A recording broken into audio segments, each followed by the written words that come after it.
Hey there mga my loves, Capricorn! Thank you so much for always staying here with me in this channel, babe. So before we start your reading no, for June 2024, reminders muna na hindi ito for everybody. And of course, this is timeless as well, okay? Hi and hello new subscribers. Ako po si Yan. Welcome. At sa mga returning subscribers, thank you so much para sa inyong walang patid at walang sawang pag-support rito sa akin, no? At kung hindi nyo pa knows, mayroon pa po tayong ibang mga channels. You might want to check those out. Ang mga links ay nasa description box. So, ano pang hinihintay natin? Let's go ahead and check these messages here for you guys. We've got here 2 decks. We're gonna shuffle muna lahat bago natin tuluyan na i-read. So, let's go ahead and check these messages. Person Angel Guides, Archangel Michael. Thank you so much for being present here in this reading. This is for Capricorn. Tell me something about Capricorn's June 2024, please.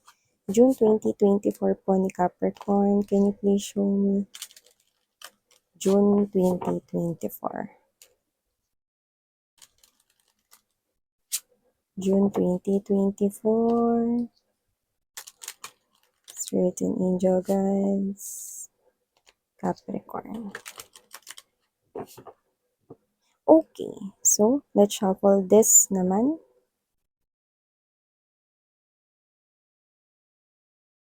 Just take only what resonates, guys. We do not have any gender.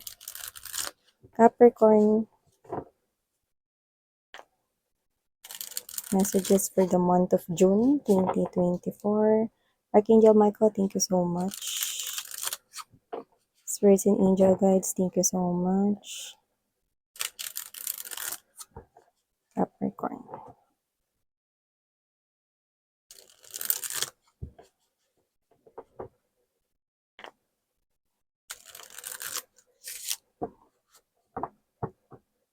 Okay, so let's go ahead and check these messages here for ya, Capricorn. Let's go. First messages we've got right here for you, Caps, is this Hex, be still and allow the enemy to reveal themselves. Ooh. Mukhang meron rito, no, na I think kilala niyo naman kung sino yan, no? Maaring ipakilala niya na yung sarili niya rito, no? Pwede nagpapanggap lang yan and finally, parang mauubos na yung pasensya niya, siya na yung mag-reveal sa sarili niya. This could be someone here who could have hatred on you, or meron siya ritong dislike ka niya, no? Or baka meron siya ritong sama ng loob sa'yo. Hindi kanya type or hindi kanya bet, no? So, I think there's jealousy or enviousness, no? Dito sa person na to, and posibleng i-reveal niya na yung self niya rito kung sino siya. And I think you know who this person is. Yan, no? Parang confirmation lang ito na sinasabi ko na nga ba, may something talaga to sa akin eh. Yan, no? And also, we have here this buho, transform the way you see. Yes, maaring meron ditong bagay na nakikita ka, no? Pero maaring ito ay something here negative. You need to see the good in it or the good from it, no? Huwag mong tingnan ito as something here na hindi magiging beneficial for you, no? So, dito maaaring may bagay or sitwasyon ngayong darating na June kung saan nakukuha ko rito na posibleng you are blinded about something here, but that's not what it is. If you take a look at closely to it, no, makikita mo rito na this is something here na makakabuti pala for you. Sometimes may mga pagbabago na hindi natin gusto na sabayan, but at the same time, no, kailangan natin sabayan. So, you need to take that blindfold off, no? Kasi nakikita ko rito that this is something here na magiging maganda ang ang magiging ambag nito, no, sa buhay mo, no, starting this June. For others, you're picking up that this has something to do with peacefulness. So I think you could be attaining here a peaceful or a more peaceful life, mas balancing buhay, no. So I think there's a specific situation here coming in for you, Capricorn. We're in nakikita ko dito na kailangan mo itong makita as something here positive. Do not look at this situation here as something that might destroy you because it's not. Okay? So, we also have here this paradisiacal. You belong to paradise. Paradise is happiness right here. So, nakita ko dito that you indeed belong to paradise. So, something here, si told you guys. Kung ano man yung hindi mo nakikita na something here na maganda pala, this will make you happy pala, 'di ba? So this is the start of something new. This is a blooming, no, like a flower, no, na opportunity for you. And it's all about your well-being, your growth, ascension mo. So nakita ko dito that something here na mare-reveal sa'yo, no, this June. And this is something here na pwedeng mag-hold back ka a little bit. Okay, pero you need to go with the flow because this is something here that's more beneficial for you. Capricorn, we have here this detox. Yes, cleanse and restore yourself. You need to restore your confidence back to you. That's why there's healing, there's well-being na nagiging maayos yung flow para sa'yo. You need to release something here that no longer beneficial or no longer serves you. Detox, 'di ba? Yung parang pag-cleanse mo, 'di ba pag may umiinom ka ng coffee, tea, 'di ba? Nare-relax ka, parang ganon. You need to make tapon, make basura, yung mga bagay na hindi mo na kailangan, lalo kung related to sa hindi maganda or yeah, I'm hearing that word masalimuot na past. So, maaaring iba sa inyo masalimuot yung inyong pagpapakahulugan sa inyong past, then you need to release yourself. Yan, no? Maaaring ikaw mismo yung nasadlak sa pagkakagapos, no? Diyan sa past, then kailangan mong umalis dyan. And you have the power, okay, to stand on your own, no? Kailangan mo rito na i-entertain itong new life na ito, no? June, I think, is all about transformation here for you, Capricorn, and this about here transforming your life for the better. And we have here this Eunoia, okay? Everything is in perfect balance. Yes, exactly. Okay. Everything is in perfect balance right here because I do see that this is a pathway meant for you to take, no? So, kailangan mo lang talaga rito, no, na magtiwala, makinig sa iyong intuition, no, and trust here yourself, no? Chin up, no? Kagaya niyan, no? Mag-chin up, magtiwala ka sa sarili mo rito. I'm seeing you gaining back your confidence in you, your power, no? Magbabalik ito sa'yo, no? Ngayong June at sa mga darating pa na mga buwan, you need to clean up your closet. Like literally na tingnan mo kung ano yung mga bagay na pwede mo nang itapon dyan, lalo na yung mga bagay na sira na, no, at hindi mo na kailangan or mga may kinalaman sa past, you need to dispose that, no? Basta alisin mo sa life mo, pwede mo ipamigay with other people, no? Kung pwede pang magamit, tingin mo. Basta hindi na ikaw yung gagamit, ibang tao na. Okay? As much as possible, entertain, hear new things. Pag may mga nag-invite na mga bagong activities na join ka. Kasi nakikita ko yun this June. Kunyari, Mari gusto mo bang sumali doon? May pasumba sa barangay namin. Kaso, gusto ko sumali, wala akong kasama. Sama ka, you know? Pagka, ay, naku, masayaw, Mari, pares kaliwayan. Naku ba, exercise yun? Tara na, no? Pagka may mga ganyan, no? Go na. Okay? Kasi, mas lalo mong hinahatak yung mga new opportunities sa buhay mo kapag ka ini-entertain mo yung mga bagay rito na bago sa'yo.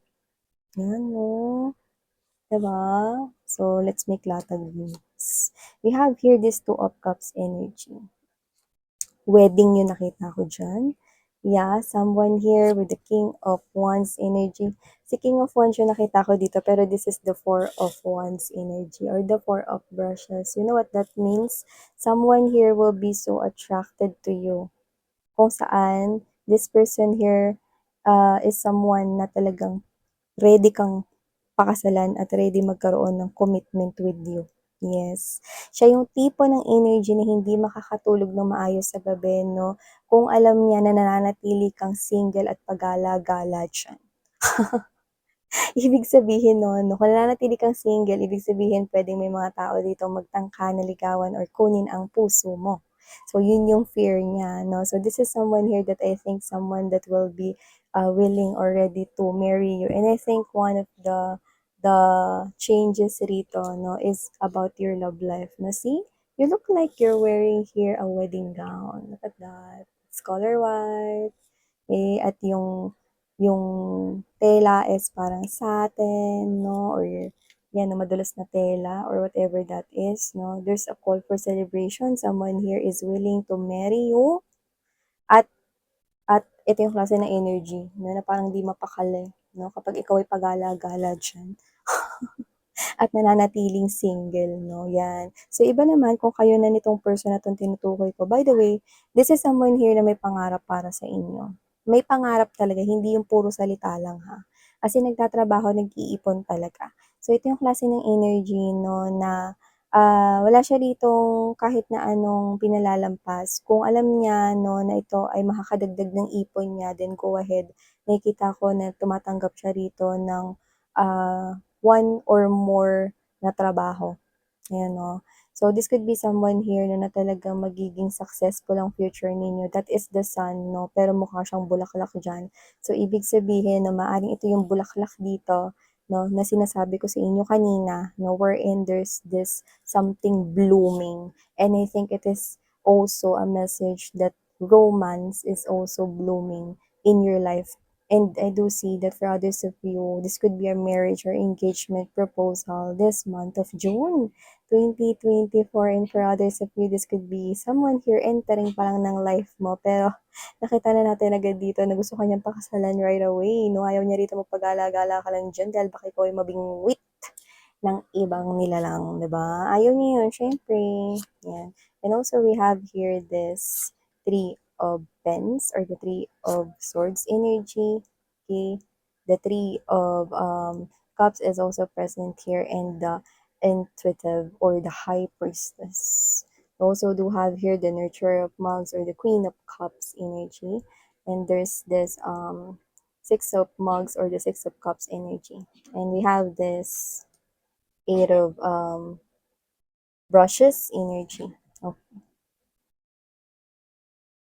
I think nararamdaman mo rito na parang, nami-miss ka rito 'no? Parang meron kang gano'n, meron dito yung malakas yung pakiramdam na parang, alam mo parang naalala ko ni mama or naalala ko ni papa, naalala ko ni lolo, ni lola, naalala ko ng family ko.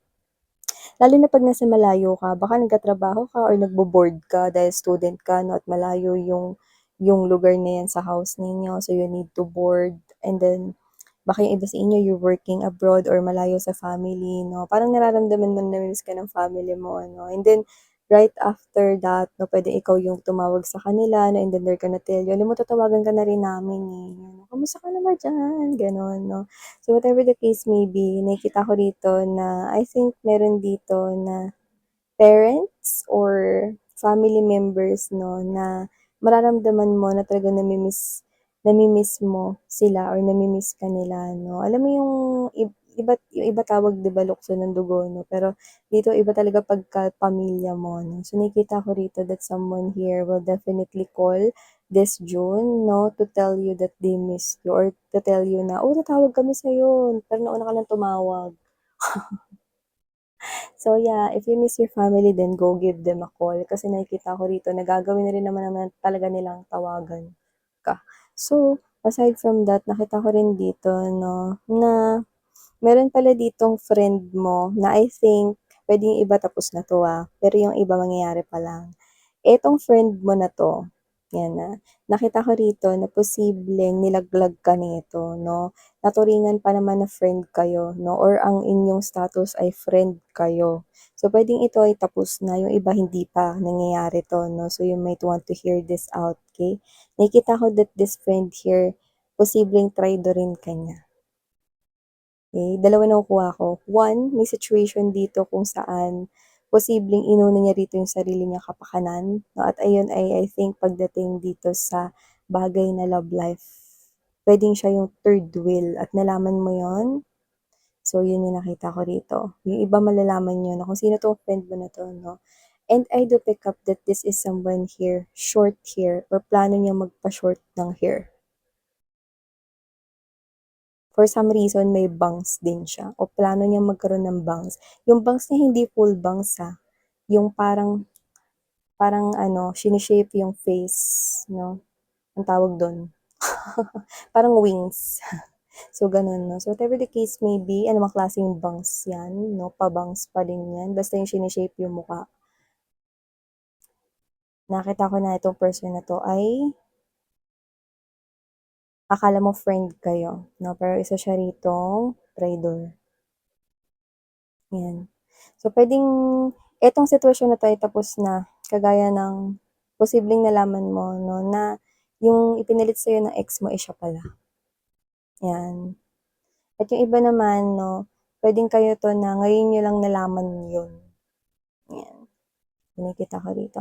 Pero yung iba hindi naman ibig sabihin na na puro lang third party ito 'no, na love. Kasi puwedeng itong friend mo na 'to, guyuhin ka niyan or what's this, linlangin ka niyan dahil sa ibang personal na bagay niya, pero para sa sariling kapakinabangan niya pa rin. Puwedeng pera yun, trabaho, or puwedeng, I'm getting that paninira kinda thing 'no. And I think kilala mo naman siya at posibleng siya rin yung tinutukoy dun 'no, pero posibleng, um, sa trabaho ito, baka friend mo sa trabaho naging katrabaho mo na friend mo na, 'yan. So, listen to your intuition 'no, kasi alam ko ramdam mo na siya, eh. Kaya nga 'di ba una pa lang dun sabi ko na sa inyo kilala mo na 'yan, eh. I think ire-reveal niya yung sarili niya, 'di ba? Ayan oh, be still and allow the enemy to reveal themselves. Ayan oh, isa pala siyang monster oh, 'di ba? Nagiging monster ang isang energy ng tao kapagka nagiging sakim at ganid siya, lalo sa mga bagay na hindi naman kanya, 'yan. So, nakikita ko rin dito, mga babes 'no, na meron din ditong potential na travel sa inyo, na kung saan excited ko kayong nakikitang sasama diyan. Pero for some reason, hindi ko nakikitang June 'yan mangyayari. Puwedeng June 'yan pagplanuhan pero hindi 'yan June mangyayari. Posibleng sa mga susunod pa 'yan na buwan 'no, at 'yan yung klase ng travel na excited ka, na handang-handa ka na talaga, naka-pack na lahat ng mga bagahe mo at ikaw 'to 'no, nandiyan na baon na, ready na 'yan 'no, nakalista na lahat-lahat na 'no, excited ka dito. So baka bakasyon 'to. Kung hindi 'to bakasyon, outing 'to with the family or gano'n, with friends, yung kasiyahan lang. Hindi ko nakikita na ito ay may kinalaman sa magtatrabaho kayo kasi ano, mag-aasikaso kayo dito ng puro trabaho, hindi. Puro relax lang 'to. So, ibig sabihin puwedeng isa 'tong getaway travel kasama yung loved one mo, special person mo, boyfriend, girlfriend, or friends mo, or family mo, yung mga tao na close talaga sa puso mo. Yun yung nakikita ko na kasama mo diyan sa travel na yan. Okay, whether that's your date travel with your special person, baka kasama mo yung friends mo, families mo, no? Yan. Nakikita ko rito. Happy-happy lang, walang halong trabaho. Wala mo ng stress, no? Wala mo na dito mga bagay na may kinalaman sa trabaho. Yan, no? This is your time to enjoy, no? So, bakasyon talaga ito. Bakasyon galore for you, Caps. So, yun nga mga babes, ito yung mga mensaheng nakuha ko for ya, guys. Thank you so much sa inyong time and sarang heyo, love and light. Annyeong.